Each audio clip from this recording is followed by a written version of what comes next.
I'm Thank so you. excited to be here. I'm so excited to have you here. This is really exciting. I love that you're the second person I've had on this podcast that I've met through social media. Oh yeah? Yeah. And the other person you met through? Was Chef Paul Lilikis. Okay. He's a queer chef. He does like City Line and everything, and he just happened to follow me, and then we chatted a little bit, and I was like, "Want to do this podcast?" Amazing. And then we found each other through Instagram. So it's I kind of similar know. occasion. Very Occurrence, similar. not Occurrence? occasion. No. I guess, yeah, similar occurrence or occasion if we want to make a You fun know, date of it.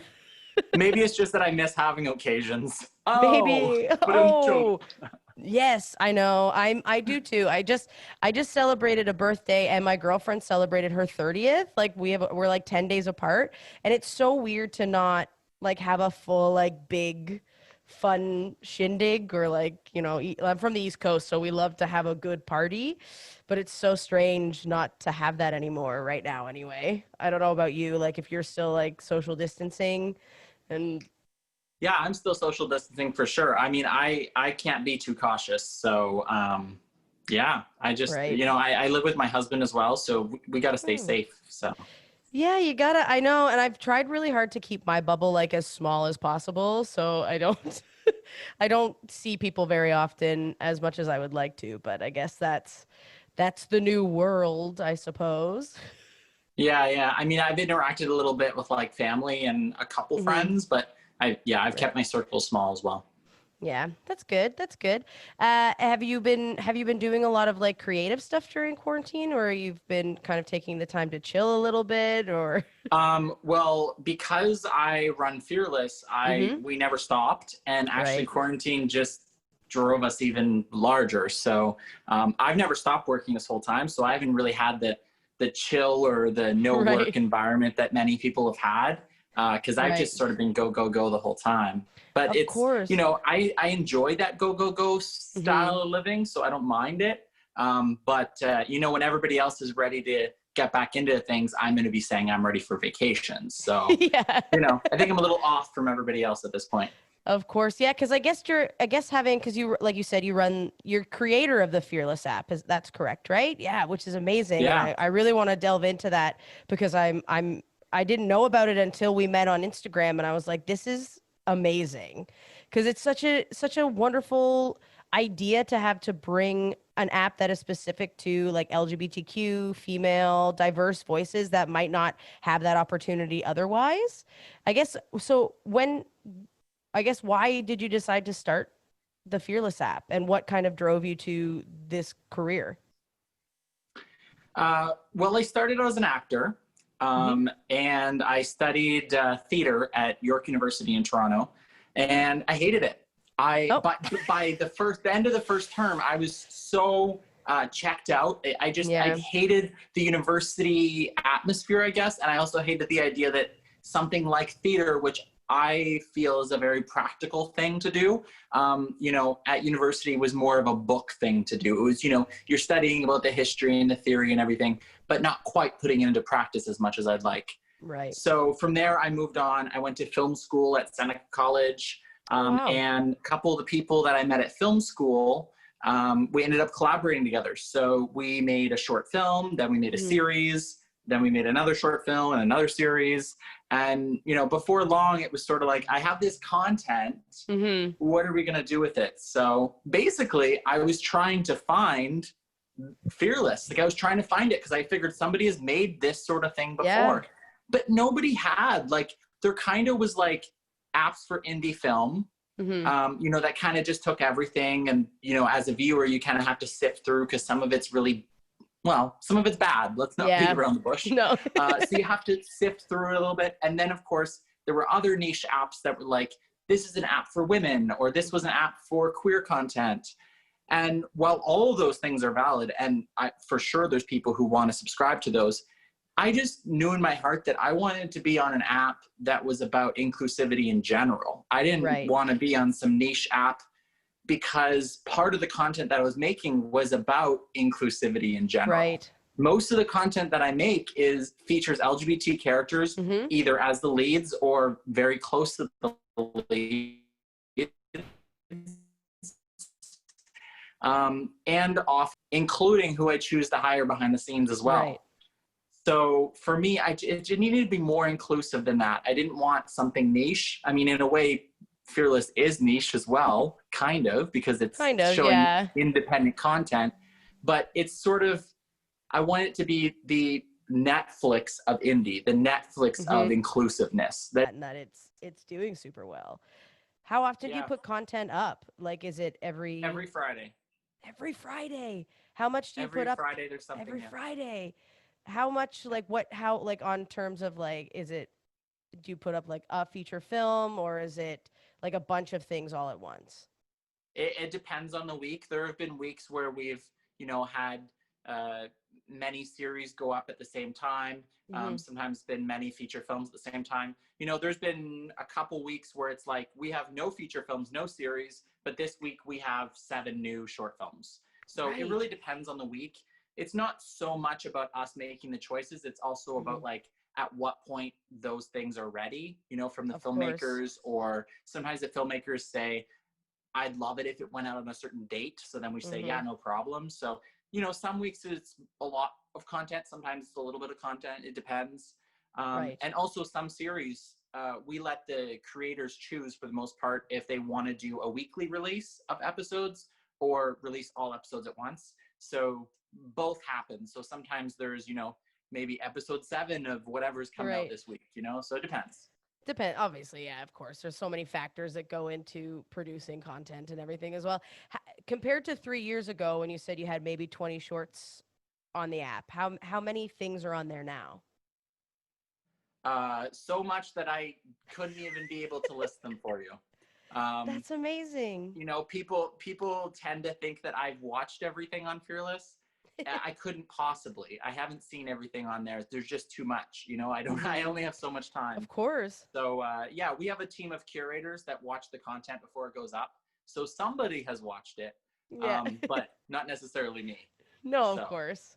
Do you reach out to content creators, or is it now that they are coming to you to try to get their content on your app, in your streaming service? Both. And I would say almost equally so. We work with distributors and aggregators and stuff, so there's that sort of high level enterprise side of it, and then there's also the lower end side where individual content creators just reach out to us and say, hey, I've got this project, and do you want it or not? So we have like a application form on our website where anyone can apply and submit their content. And then the curation team decides if it's accepted or not. So you're not, I've seen you on stage. You're not. You have? Oh my goodness. I have. What show did you see? I didn't know that. No. I saw the she's the something. She the People? That one. Yes. Yeah. Oh, that's so fun. Yeah, that was a great show. Oh, that's great. So much fun. I like never know who sees things, and then I just automatically assume people don't know who I am, and then I am always surprised when somebody's like, "No, I saw you in this show," and I'm like, "Oh, it's amazing." Well, sometimes people too, sometimes people will recognize me or something, and they'll think they know me, but they maybe can't remember my name or something. And that's fair. I have a unique name. So I totally get where you're coming from. I'm sure there's times where you're walking down the street and someone's like, I recognize her, but they might not connect the dots that you were from Second City, Exactly, so. Yeah. I know I did one episode on Kim's Convenience, a really quick, just a 2-minute scene, and I was walking down the street and a guy screamed, he was with his husband, and he was like, Kim's Convenience! And I was like, he can't be talking to me. And he was like, we saw you on Kim's Convenience. Also, we saw you at Second City. That's how and I was like, yeah, I was gonna say, that's so strange. But it's so wild. Cause do you get recognized a lot? Cause you're pretty doing quite well on social media and things like that. Yeah, I get recognized a fair bit. I mean, a lot of people who follow me on social media are from other places. So, it's not like I'm that well known in Toronto. I'm more well known on a, shall we say, international scale. And perhaps even probably more Americans know me than Canadians as well. So, okay. But I get recognized sometimes. Sometimes people, sometimes they recognize you and you can tell they are because they do one of those, instead of a double take, they do a 4 take. Yeah. But they people don't always say anything. Sometimes people just go, oh, I recognize him, and I'm gonna move on with my life and not bother him. So Canadians are like that too. We're a little more respectful of celebrities. will kind of go, that's a celebrity. I noticed they're a celebrity. It's Mhm. cool that I saw them, but I'm not going to ruin their I'm day. not gonna say anything. Yeah. The Yeah. only time I've ever spoken, I worked at Massey Hall, and sometimes like people would come in, like Catherine O'Hara and her sister came in a few times, but I never like, and which Catherine O'Hara is like one of my favorite people, but I never said anything. I just spoke to them like they were normal people, which was really Yeah. nice and cool. But then I think his name's Zach, oh, I forget his name, but he was on Road to Avonlea. And he played Felix on Road to Avonlea, the CBC hit show. And he was there, and I was like, I gotta say something. I watched this show all the Right. time as a kid. And I was like, you probably get this all the time, but I used to watch you when I was a kid as Felix, and I love Road to Avonlea. And he was like, honestly, I don't get that a lot, so thank you. And it was really Wow. funny. I Because it's feel like been a while, right? yeah, it's been a long time. Yeah. He's done like a few films in that as well. But yeah, I just thought it was so funny that I decided that that's who I decided to be like, hey, I used to watch you all the time. And it was so, yeah, it was so Yeah. strange. What a funny like interaction. I also love how on your Instagram you say that you're unapologetically queer, Yeah. which I love. I'm like, yes, we should all be unapologetically queer. And I feel like for me, over the last few years, I've become more and more like comfortable in my own skin and like figuring out who I am in the queer community. Like, what, like, because there are so many ways to identify now. So it's like, how do I identify? Where do I fit? And like, the older I get, the more I'm like you said, unapologetically who I am and queer, and I really love that, and I just love that Yeah. term so much, because I feel like I don't know if this is if you feel this, but sometimes at, at least at the beginning of my career, I was always a bit nervous to be like I'm queer, I'm this is who I am, and then after a while I was like no, I have to, this is who I am, so I should just Yeah. sit in it and live in it, and Yeah. it's not like it's a I don't know, like not like a radical thing or anything. It's just being like, this is who I am, and this is what you'll get when you see me. Yeah. I mean, I think it's kind of important. Like even if you look at my posts on Instagram, not every Hmm. post is like some flamboyant, rainbow Hmm. wearing post. Yeah. But I think that it's important that people know these things because one of the things that I hear a lot, especially when I'm talking to people who, are shall we say straight Hmm. or cisgendered, Right. is they say I don't know any blank.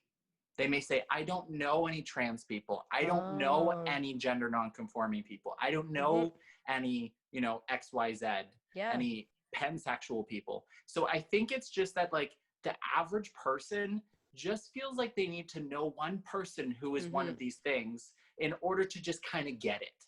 Yeah. You can watch TV shows till the cows come home, but at the end of the day, you kind of just want to know one person. Hmm. You want to know one person who's a plumber. You kind of also just want to know one person who's, non-binary or something. Yeah, of It just, course. it helps. Well, I Even think it though helps. No, go ahead. Sorry.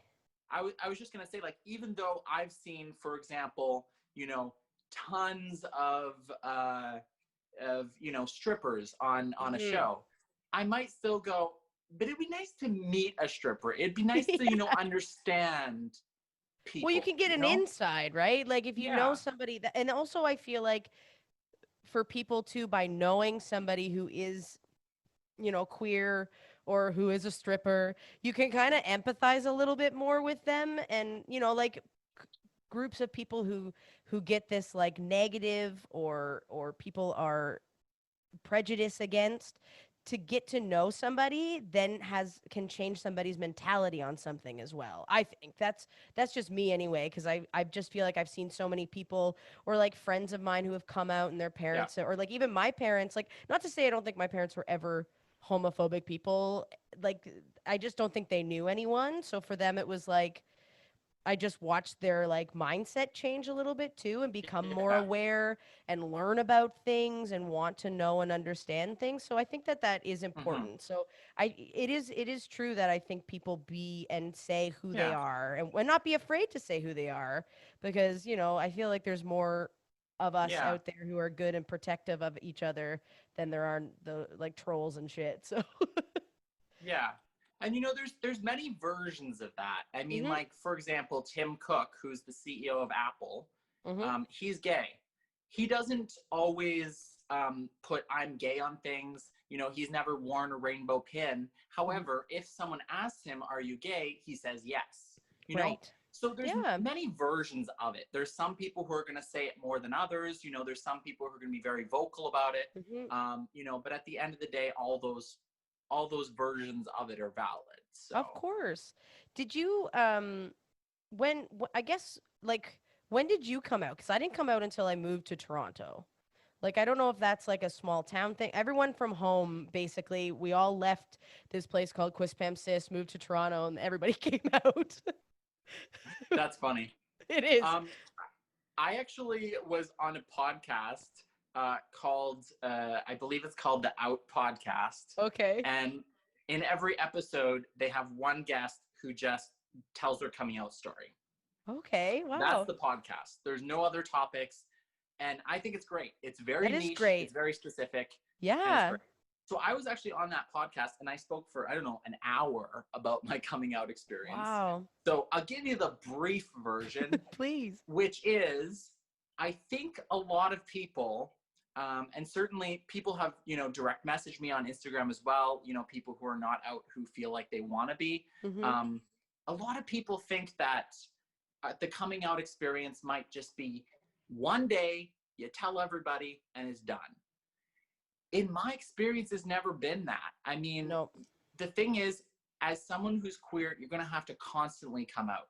Every Mm-hmm. time you get a new job, you have coworkers and bosses to come out to. Every time you go to a party, you have a Mm-hmm. whole bunch of people who are going to question you. And Yeah. the thing is, something like being queer is something like being a plumber. Mm-hmm. It's so integral to who you are that if you go to a party, people will say, "What do you do for work?"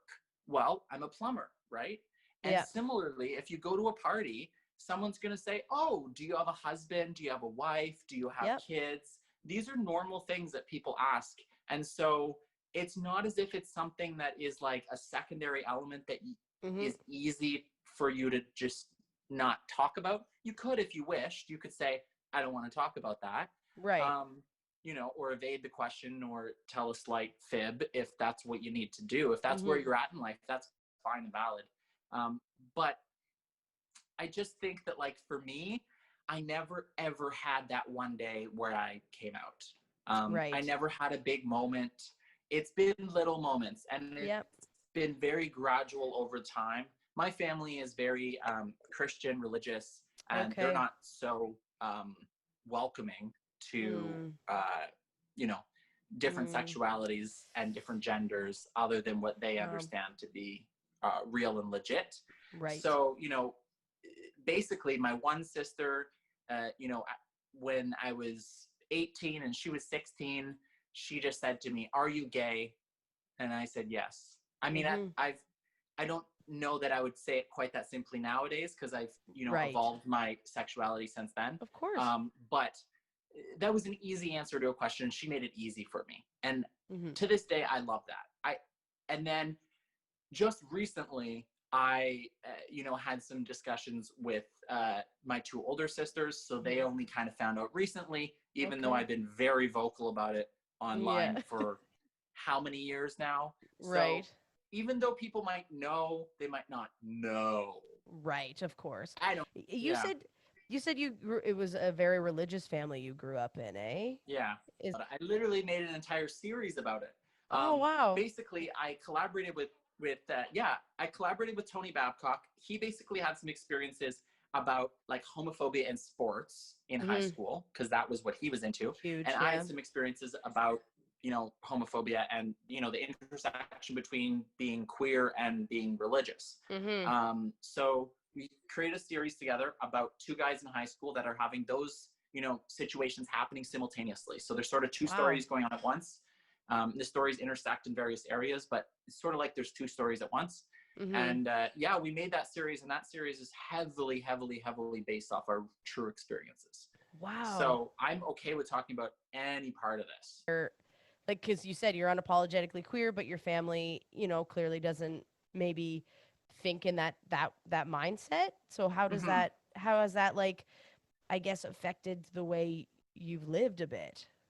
So one element of it is that I have a different perspective than the average person who's maybe queer, because a lot of times queer people say, you know,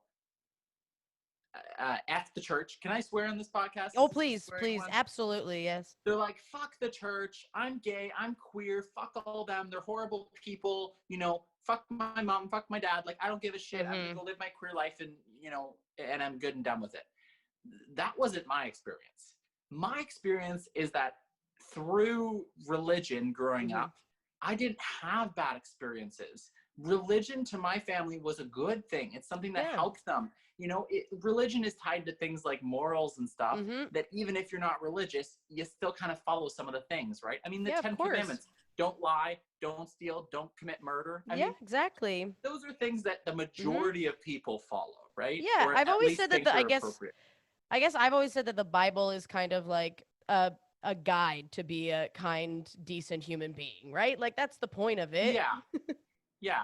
So, you know, when I was realizing my sexuality, I was coming at it from two sides. It was, I want to be who I am, but I don't want to say that the religious values, the religious topics that are Mm-hmm. important to the people in my family were invalid, right? Mm-hmm. And I think that the problem is that sometimes when people are queer, they, without realizing, invalidate the opinions and feelings of their families. Yes. It's not about making them feel bad that they're religious. It's not about saying, oh, you're religious and I'm queer, so fuck you, I'm out of here. Right. It should be about, I'm queer and I hope you can be okay with that in the same way that I'm okay with you being religious. I've gotten out of the church just I don't know. Like for me, organized religion isn't like something that I like to practice or anything, but I don't like I don't think it's wrong. Like I think we all have to have some sort of faith in this world.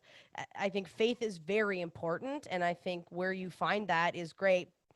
I guess for me the only thing with some religions is when there's hatred, and it's like what how you just said it is like I accept you and your religion, accept me and who I am is such a beautiful way of looking Yeah. at it, because not everyone that is religious is a bad human being. I know a lot of people who are super religious and they're kind and they're gentle and they're loving, and they just need a faith driven organization to have any like to feel something. I think it's important to have Yeah. faith in something, whether it's you believe in a higher power of God and Jesus, or if you think it's aliens, like whatever. Like I think sometimes I'm like having a faith is important, and as long as we all respect each other and care for one another, I think that's to me what I think religion was trying to be, and then it got twisted in a way because most things do once they become too large and too big and are run by too many people and people want power and all of those things.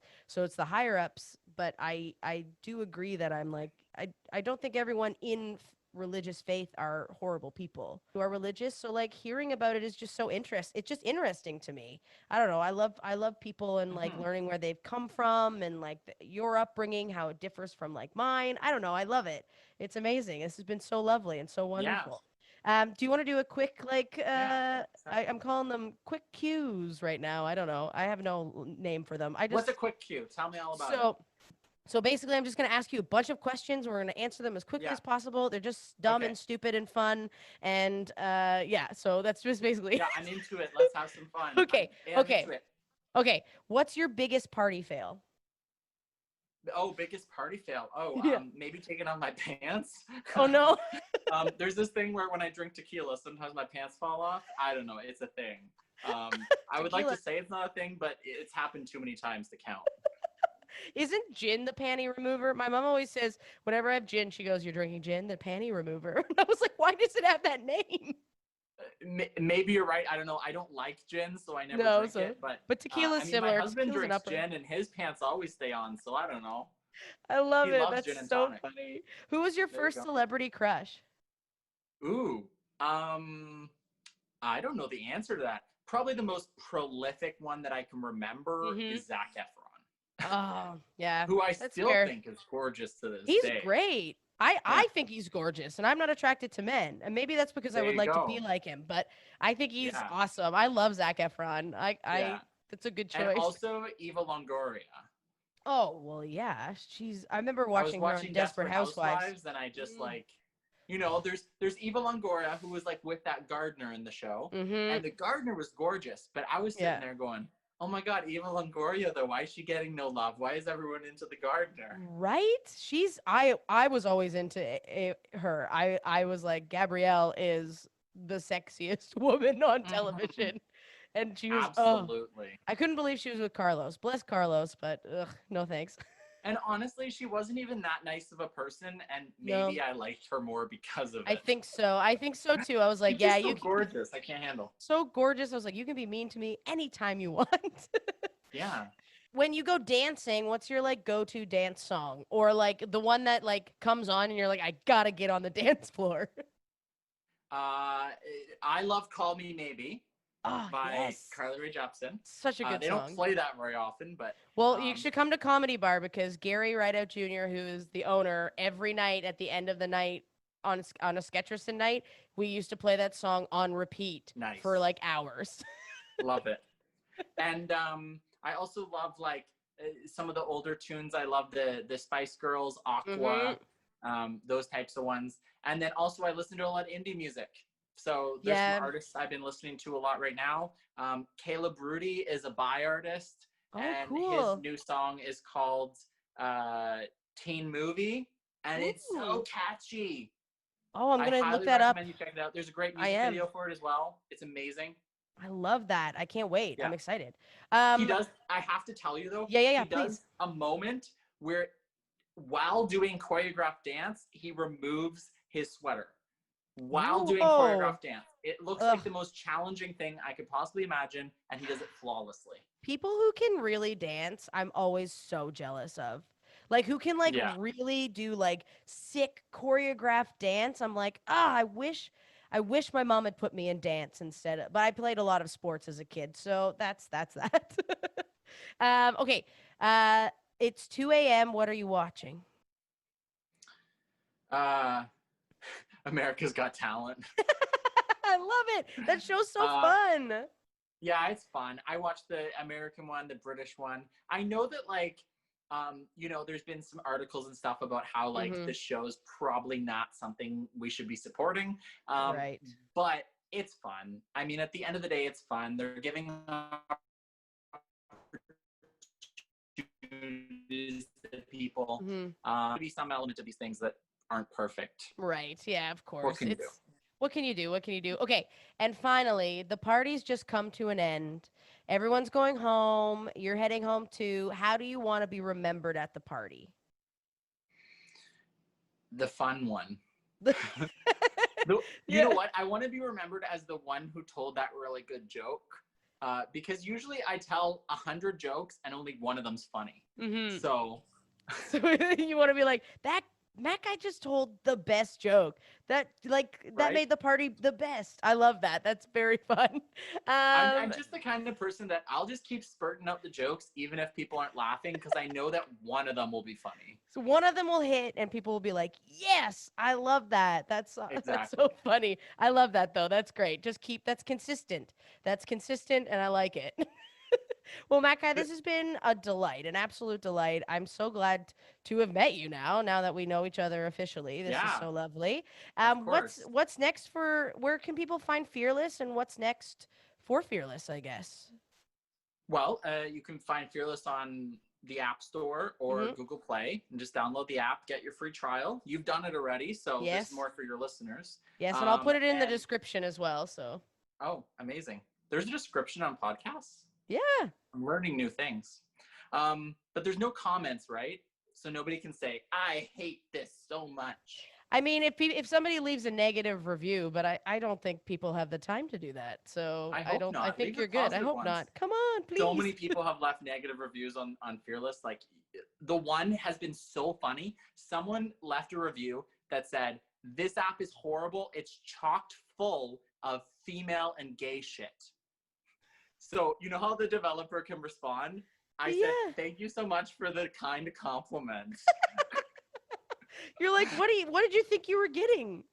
I don't Person? know, but like it, whenever hate things come in, I like to throw back something Mhm. either comedic or just something that spins it on its head, Yeah, of because I think course. oftentimes, like, to comments like that, people would feel upset. And it's like, why feel Mhm. upset? This is someone who has nothing better to do and they're leaving a mean comment. I mean, Exactly. Nothing better to do, and also clearly didn't read what they were getting. Like, didn't do their research. well, I don't Oh know. my We don't God. want them on the app anyway. It's I not know, for right? them, It's not you for know? you. Get out of here. Go away. Go find something else. And But where yeah, can so people? people Yeah. people can download the app. You can also follow Fearless at Watch Fearless on Instagram, Mhm. Twitter, etc. If you want to like share some Fearless GIFs, you can like go in your Instagram story. You could just search Fearless, and then the Fearless GIFs will come up, which are Oh, fun, we will do or that for stickers or whatever they're sure. calling them these Yeah, days. yeah. Um, and Amazing. and then if you want to follow me, I'm at Matkai Burmaster on Instagram and Twitter. We'll just say that. I'm on Facebook too, but nobody uses Facebook anymore. Facebook is for the moms, I think, right now. So that's Yeah. fair. Instagram, Twitter, I guess TikTok, it's Snapchat or the, Yeah, the things. I'm on TikTok too. Snapchat, I'm on there, but I say I'm not because, Yeah, I haven't I used it don't in a use it. long time. No. So Well, this really it's all about Twitter and Instagram for me. Twitter and Insta, same. I hear you. Well, thank you so much for doing this podcast. This was a blast. I had such a Yeah, I had wonderful fun. time. I had a lot of fun. It was really nice meeting you, and we'll have to have you on again sometime. And we'll definitely Yeah. promote all the shit out of Fearless because I love it. And I think Yeah, it's such a sounds good. wonderful, And wonderful app. also, I just have Mm-hmm. to say before I go Yes. that if anyone is like a Second City fan on here, which I imagine there are some, there's a series that was made in Toronto called Brennan and Victoria Make Rent, I know and it both of features them. a whole bunch of Second City Mm-hmm. people in it. Oh, So amazing. I check that didn't know out. that was on there. Victoria, I know Yeah, both of them. I taught Brennan, and Victoria and I used to work at TIFF together. amazing. That's awesome. I mean, we don't have an exclusive agreement with them, but they just love Fearless, so they've pretty much made it exclusive. So Fearless is like the one place you're supposed to go to watch the show now. So it's pretty Amazing. awesome. I love that. Yeah, That's awesome. Check it out, everyone. Oh my gosh. Thank you yeah, so much again, Matt Kai, for being here. of I course. really appreciate it. And we'll see you Thanks for having soon. me. Always.